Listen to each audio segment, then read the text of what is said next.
Welcome friends.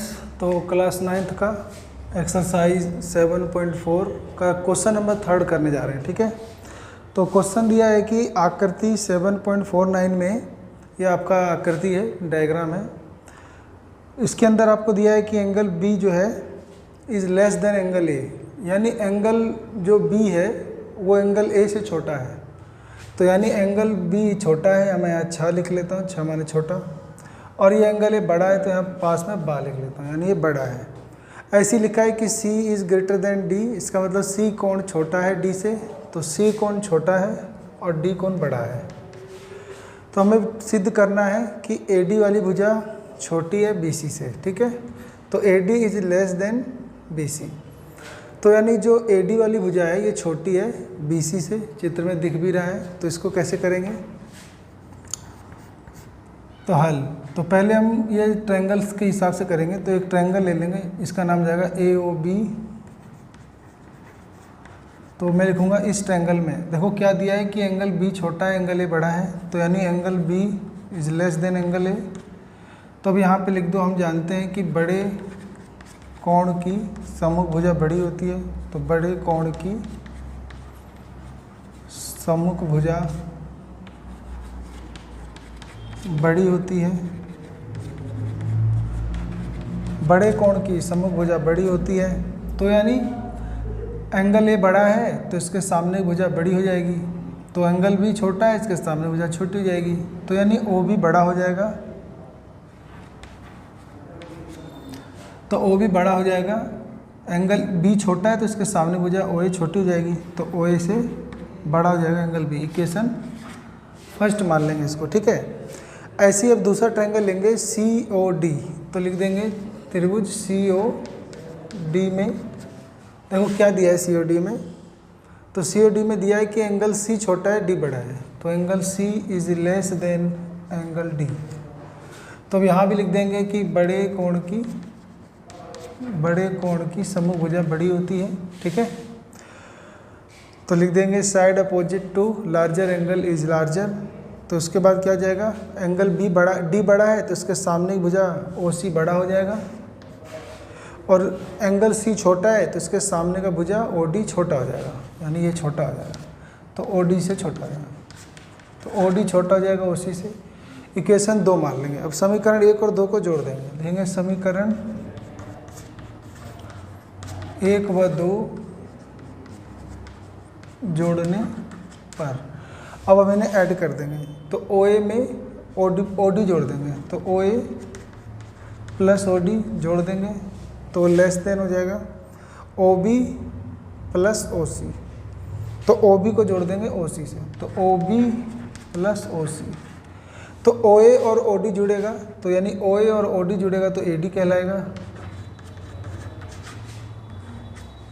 और OB और OC जुड़ेगा तो BC हो जाएगा। ठीक है, तो देखो हमें यही प्रूव करना था कि AD is less than BC, तो AD is less than BC, तो ये आपका प्रूव्ड हो जाएगा। ठीक है,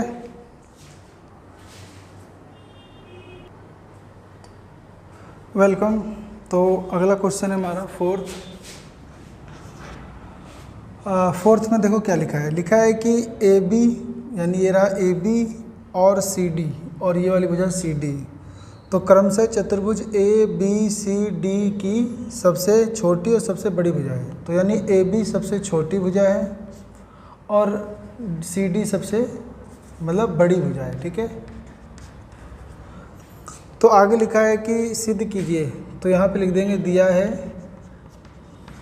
कि ABCD एक चतुर्भुज है, ABCD एक चतुर्भुज है, और AB सबसे छोटी भुजा है, लिख देंगे AB सबसे छोटी व CD सबसे बड़ी भुजा है, सबसे बड़ी भुजा है। फिर यहाँ लिख देंगे सिद्ध करना है,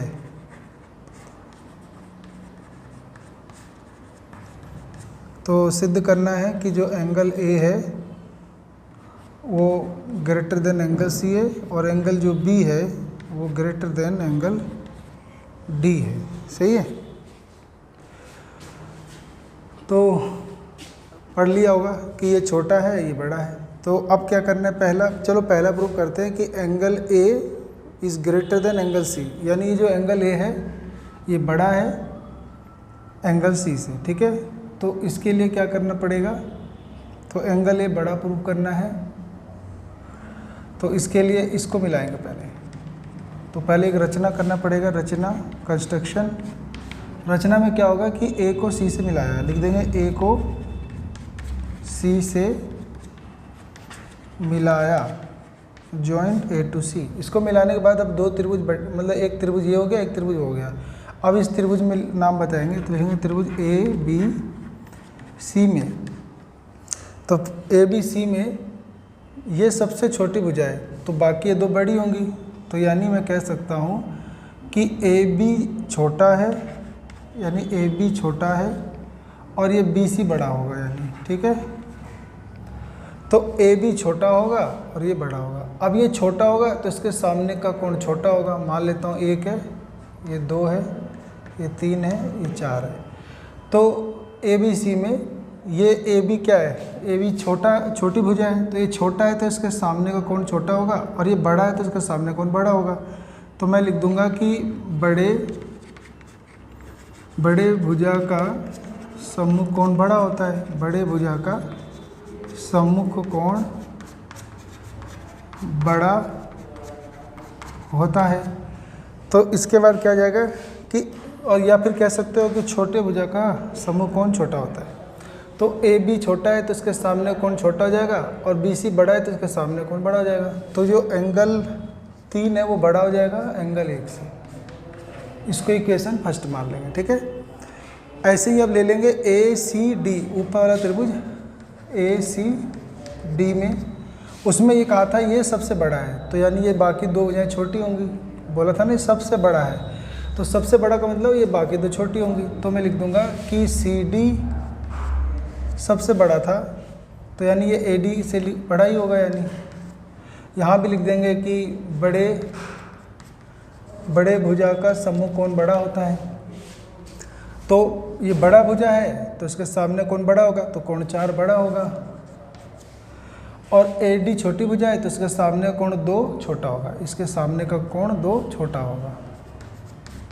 इसको इक्वेशन 2 ले लेंगे, अब इन्हें ऐड कर देंगे। लिखेंगे समीकरण 1 व 2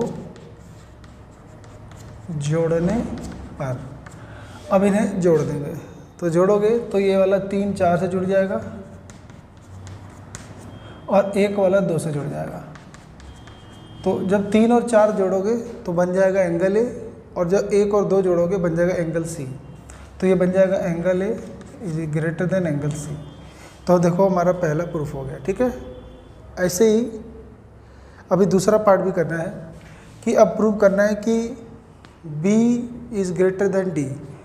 तो इसके लिए क्या करना पड़ेगा, इसके लिए दोबारा इसी डायग्राम में A B C D, पहले हमने A को C से ज्वाइंट किया था, तो अब तुम B को D से ज्वाइंट करोगे।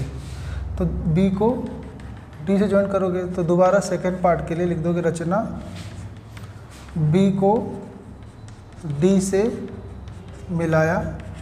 अब दो नए त्रिभुज बन जाएंगे, एक A B D, तो A B D, एक त्रिभुज A B D बन जाएगा। तो A B D में क्या है, A B छोटा है तो A B छोटा है तो A D बड़ा होगा। फिर यहाँ भी लिख देंगे बड़े कोण की समभुजा बड़ी होती है, तो इसका नाम लिख देंगे अब 5 6 7 8। तो लिख देंगे कि ए बी छोटा है तो 7 छोटा हो जाएगा, और ए डी बड़ा है तो 5 बड़ा हो जाएगा। तो यानी एंगल 5 बड़ा हो जाएगा एंगल 7 से। Equation third. ऐसे ही अब दूसरा त्रिभुज ले लेंगे, ये वाला बी सी डी। तो लिखेंगे बी सी डी में, इसमें ये सबसे बड़ा था तो सी डी यानी सबसे बड़ा था, तो यानी बी सी छोटा हो जाएगा। तो बड़े कोण की सम्मुख, बड़े भुजा की सम्मुख कोण बड़ा होता है, तो यानी सी डी बड़ा है तो इसके सामने कोण 6 बड़ा हो जाएगा, 8 छोटा हो जाएगा। तो यानी 6 बड़ा हो जाएगा, 8 छोटा हो जाएगा। इक्वेशन 4। अब लिखेंगे समीकरण 3 और 4 जोड़ने पर। तो इसको अब जोड़ देंगे, तो जोड़ोगे तो 5 वाला 6 से जुड़ जाएगा, और ये 7 वाला 8 से जुड़ जाएगा। अब देखो 5 और 6 जुड़ेगा तो बी बन जाएगा, 7 और 8 जुड़ेगा तो डी बन जाएगा। तो देखो ये भी प्रूफ हो गया कि जो एंगल बी है वो एंगल डी से बड़ा है। ठीक है, तो अगला क्वेश्चन है हमारा। ठीक है, तो अगला क्वेश्चन क्या है देखते हैं। इसमें लिखा है आकृति 7.51 में तो लिखा है कि पी आर यानी पी आर वाली भुजा बड़ी है पी क्यू से। तो पी आर वाली भुजा ये जो है ना भुजा ये बड़ी है और पी क्यू यानी छोटी है। ठीक है, तो ये भुजा छोटी है वो भुजा बड़ी है। आगे लिखा है कि पी एस यानी जो लाइन जा रहा है बीच में डॉट डॉट पी एस कहता है कि कोण क्यू पी आर को समद्विभाजित करता है यानी बाइसेक्ट करता है। तो एंगल 1 बराबर एंगल 2, तो आप लिख सकते हो एंगल 1 बराबर एंगल 2। फिर आगे लिखा है सिद्ध कीजिए कि सिद्ध करना है कि कोण पी एस आर, ठीक है, पी एस आर, तो पी एस आर यानी ये वाला कोण बड़ा है, तो ये वाला कोण बड़ा प्रूफ करना है। पी एस क्यू यानी इस वाले से बड़ा प्रूफ करना है यानी इसको छोटा प्रूफ करना है। ठीक है, तो साफ दिख रहा है कि ये छोटा है, तो लेकिन ये छोटा तो इस त्रिभुज के लिए दिया है, तो ये छोटा है तो ये छोटा हुआ, और ये भुजा बड़ा है तो इस पूरे त्रिभुज के लिए ये बड़ा है तो ये बड़ा हुआ, लेकिन हमें तो ये प्रूफ करना है। ठीक है, बीच वाला। तो इसके लिए क्या करेंगे, तो इसके लिए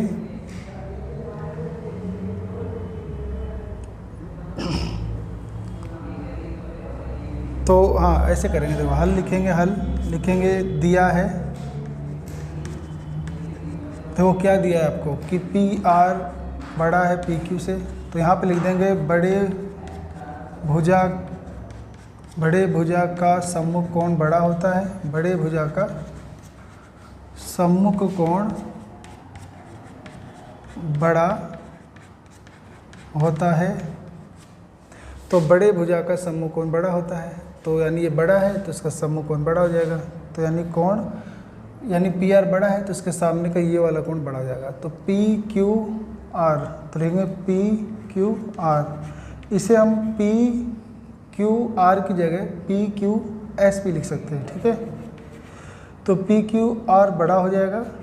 ठीक है, किससे, तो पी क्यू, तो पी क्यू छोटा है तो इसके सामने कोण छोटा हो जाएगा, तो पी आर क्यू, तो लिखेंगे पी आर क्यू, इसको हम लिख सकते हैं पी आर क्यू की जगह पी आर एस तक भी लिख सकते हैं। ठीक है, तो पी आर एस ये क्वेश्चन फर्स्ट मान लेंगे। ठीक है, उसके बाद ये आधा त्रिभुज दिख रहा है तो त्रिभुज लिखेंगे आधा वाला पी एस क्यू, तो पी एस क्यू में हम जानते हैं कि किसी त्रिभुज के तीनों कोनों का जोड़ 180 होता है, तो तीनों को जोड़ लेते हैं, तो यानी एक एंगल 1 दिख रहा है मुझे, एक ये वाला पी क्यू एस और प्लस पी एस क्यू 180 हो जाएगा।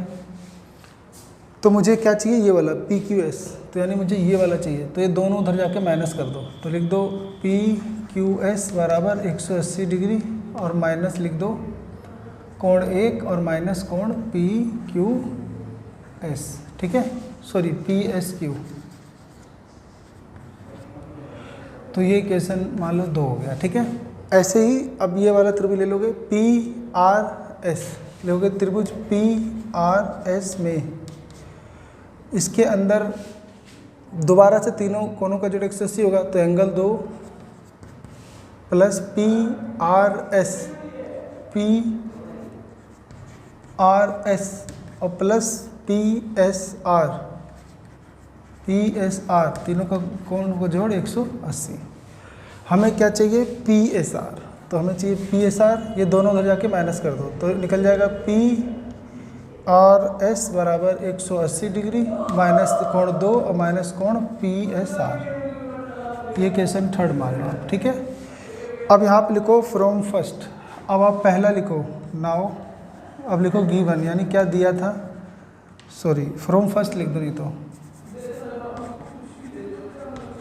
अब फ्रॉम फर्स्ट पे आ जाओ, यहाँ पे ये वाला इस वाले को यहाँ लिखो पी क्यू एस और is greater than angle PRS, ये लिख दो आप, ठीक है।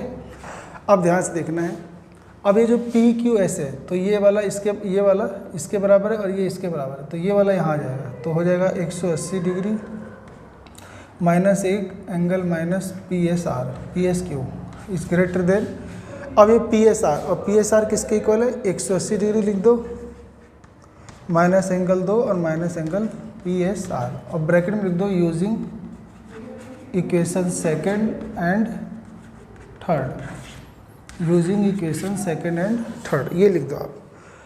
तो 180 से 180 कट जाएगा क्योंकि दोनों पॉजिटिव हैं। एंगल 1 और 2 देखो बराबर थे, तो इसीलिए एंगल 1 2 बराबर था, तो ये भी कट जाएगा, तो बच गया माइनस का एंगल PSQ और माइनस का एंगल PSR। अब क्या करना होता है कि इस PSR माइनस वाले को इधर लाओगे तो ये प्लस हो जाएगा, और इस माइनस को उधर ले जाओगे तो प्लस हो जाएगा, निशान यही रहेगा, तो PSQ। तो देखो यही हमें प्रूव करना था, ये आपका प्रूव हो गया, ठीक है।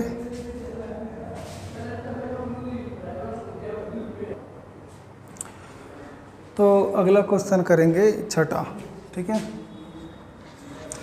प्रश्न है दर्शाइए कि एक रेखा पर एक दिए हुए बिंदु से, कह रहा दर्शाइए कि एक रेखा पर एक दिए हुए बिंदु से, यानी मान लो ये कोई रेखा है, इसको L मान लेंगे अभी, तो कह रहा है एक रेखा पर दिए गए बिंदु से, मान लो कोई बिंदु दिया गया है, इस बिंदु से उस रेखा पर जो स्थित नहीं है, यानी वो बिंदु इस रेखा पे नहीं है, इधर कहीं होगा मान लो, है। जितने भी रेखाखंड खींचे जा सकते हैं, यहाँ से जितने भी रेखाखंड खींचे जा सकते हैं, तो उनमें लंब सबसे छोटा होता है। तो यहाँ से एक अगर लंब खींचेंगे तो ये भी रेखाखंड, ऐसे खींचेंगे ये भी रेखाखंड, ये भी रेखाखंड, ये भी रेखाखंड, ऐसे बहुत सारे रेखाखंड खींचे जाएंगे। तो बोला इस बिंदु से जो सबसे छोटा होगा ना जो रेखाखंड, वो लंब होगा, तो ये हमें प्रूफ करना है, ठीक है। तो लिखेंगे माना L कोई रेखा है, और तथा ये मान लेंगे कि P कोई बिंदु है, और इनका नाम रख लेंगे ABCD, ठीक है। तथा P कोई बिंदु है जो रेखा पर स्थित नहीं है, ठीक है, जो रेखा यानी L रेखा पर स्थित नहीं है, और ABC व D रेखा पर स्थित बिंदु हैं। तो AB तो मतलब मिलाया तो बना PA, PB, PC और PD रेखाखंड है।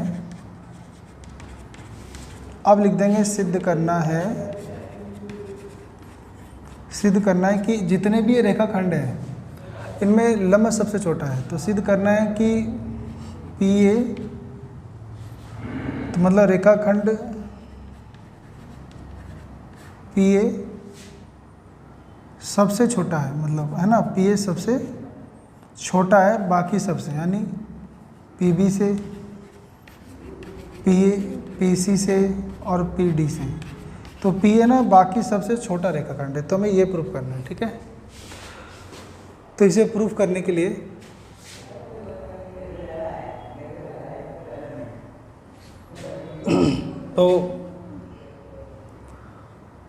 तो लिख लेंगे कि ये मतलब 90 है, ठीक है।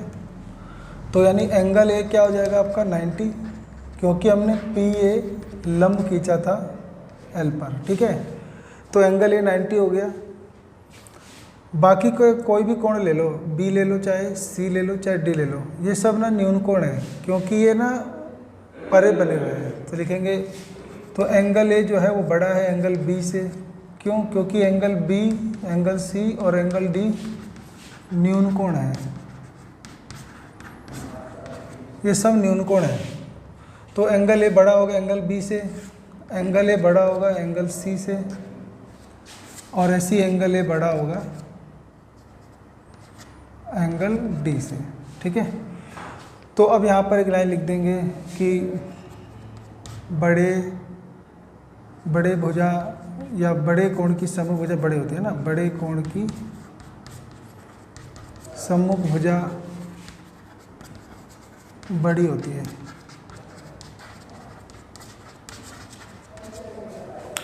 तो बड़े कोण की सम्मुख भुजा बड़ी होती है, तो एंगल ए बड़ा है तो इसके सामने का कोण मतलब ये वाली भुजा बड़ी होगी, तो यानी पी बी मतलब बड़ा होगा और पी ए छोटा होगा। ऐसी इधर भी पी सी बड़ा होगा, पी ए छोटा होगा, ऐसी पी डी बड़ा होगा और पी ए छोटा होगा।